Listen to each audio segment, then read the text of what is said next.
রাজনৈতিক পরিস্থিতি কি কারণে ইলেকশনটা এই পর্যায়ে আসছে? আদৌ ইলেকশনটা সেভাবে যাবে কিনা? লক্ষ্যে পৌঁছতে পারবে কিনা? নাকি এর ভিতরে কোনো খেলা আছে? বুঝা খুব মুশকিল কিন্তু। আমি কিছুদিন আগে প্রেস সেক্রেটারি শফিকুল আলম উনি কথা বলছেন যে নির্বাচনের পরে অতি দ্রুত সরকার গঠিত হবে এবং তারা চলে যাবে। আমি একটা প্রশ্ন দেখা দিল, হু ইজ হি? তথ্যমন্ত্রী কি মারা গেছে? প্রেস সেক্রেটারি এত বড় গুরুত্বপূর্ণ কথা কেন বলতে যাবে?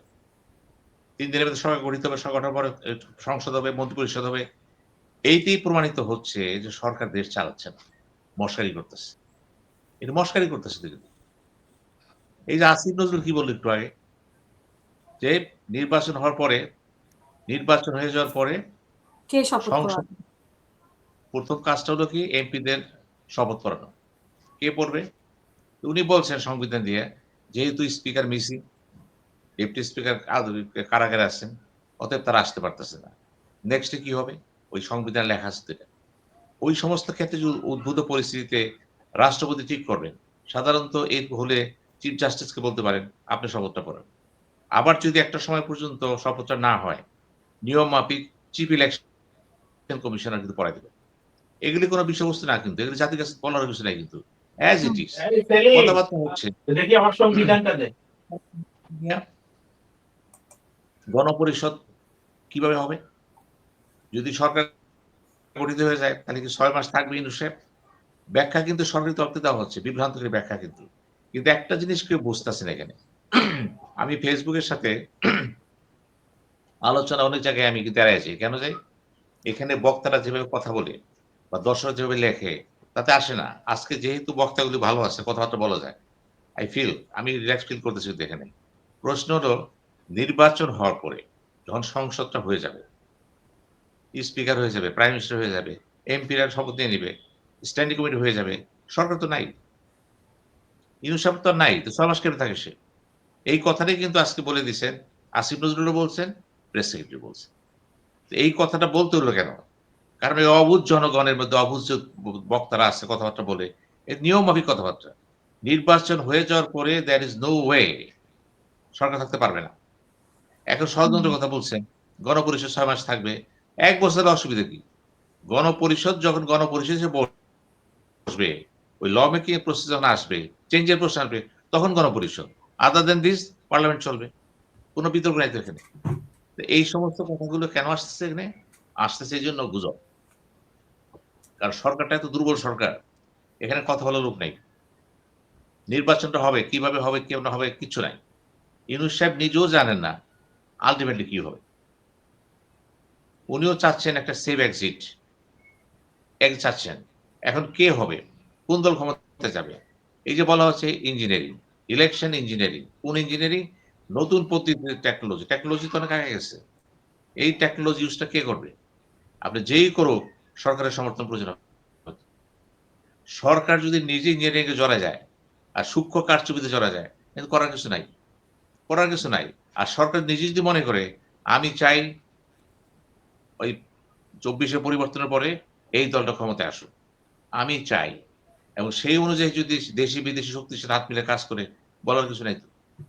কারণ আমরা তো যেয়ে ওইটা পাহারা দিতে পারব না। এগুলি বুঝতে হবে কিন্তু। এবং রাজনৈতিক দলগুলো তো এতটা শার্প না।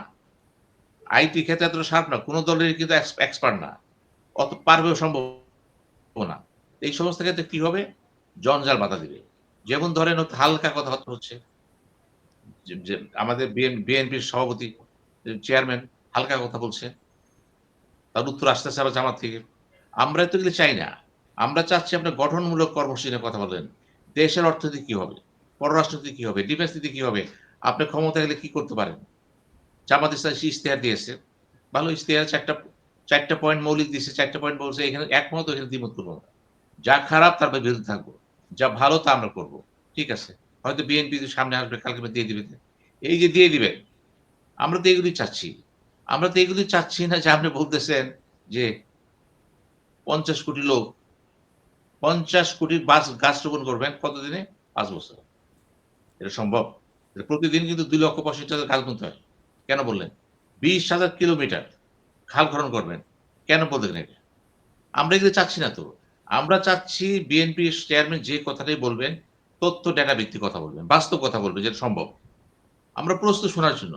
আমরা তো বলিনি এটা করতে হবে আপনাকে। আপনি বলেন ৫০০ টি গাছ গুনা হবে। Yes reliable. আপনি বলেন, আমি এখানে ৫,০০০ কিলোমিটার এটা খাল খনন করব। রিলায়েবল। আপনি বলেছেন গ্রিন রিভলিউশন করবেন, কৃষি বিপ্লব করবেন। এগুলো গদবাঁধা কথাবার্তা। হাউ? সবাই কথা বলছে ভারত নিয়ে। আমার সবচেয়ে দুঃখ লাগে না, তাহলে ভারত জামাত যে ইস্তিহার দিয়েছে সেটা কি? মানে সেটা খুব বাস্তবসম্মত। মানে বিএনপি যেগুলো বলছে সেগুলো তার ইশতেহারে সে বলেছে যে কাজ করবে সেগুলোর বিরুদ্ধে। সে করাপশনের বিরুদ্ধে থাকবে। সে দুর্নীতি কর্মসংস্থান করবে। হুম। সে বলছে। আর যেগুলি খারাপ সে বলছে এর বিরুদ্ধে থাকবে। যাব না। বিএনপিও তাই বলবে। আমাদের দেখার ব্যাপার হচ্ছে এই কর্মসূচির বিএনপি তো বাস্তবতা তাই কি? বলছে। মানে কিছু কিছু খাল খনন গাছ ছাড়াও তো অনেক কিছুই বলেছে। আমি ফ্যামিলি কার্ড শুনেন, আছে একটা তাদের। কথা শুনেন। হুম। আমি দেখব কি বিএনপি কি জামাত, অন্য পার্টি। দলীয় চেয়ারম্যান যখন অবাস্তব কথাবার্তা বলবেন, আমি তো সেটা সমালোচনা করবই। কেন বলবে? এই যে বলা হচ্ছে কত হাজার লোক মারা গেছে মুক্তিযুদ্ধে। ৩০ লাখ, ৩ মিলিয়ন। এখন বলা হচ্ছে তারা শিখিয়ে দেওয়া হয়েছিল ৩ লাখ বলে ৩ মিলিয়ন। হইতে পারে। তারা যে বলে দিছে ৫ কোটি বলেন, উনি ৫০ কোটি বলে দিছে। এখন যে ডিবেট হইতো, আমাদের দেশে যদি প্রধান দলগুলোর মধ্যে ডিবেট করার প্রচলন থাকতো, তখন আমরা বুঝতে পারতাম আসলে তারা কি চায়। এখন তো একতরফা কথা বলে দিতেছে। এই যে আমরা ৩ জন কথা বলতেছি, উত্তর প্রত্যুত্তর হবে কিন্তু। তাদের তো নাই। ছিন্ন বিচ্ছিন্ন কথাবার্তা হচ্ছে কিন্তু। এগুলো তো আমরা চাচ্ছি না। আমরা চাচ্ছি ২৪ এর পরে একটা দেশ চাচ্ছি আমরা। যে ২৪ এর শিক্ষাটা কি?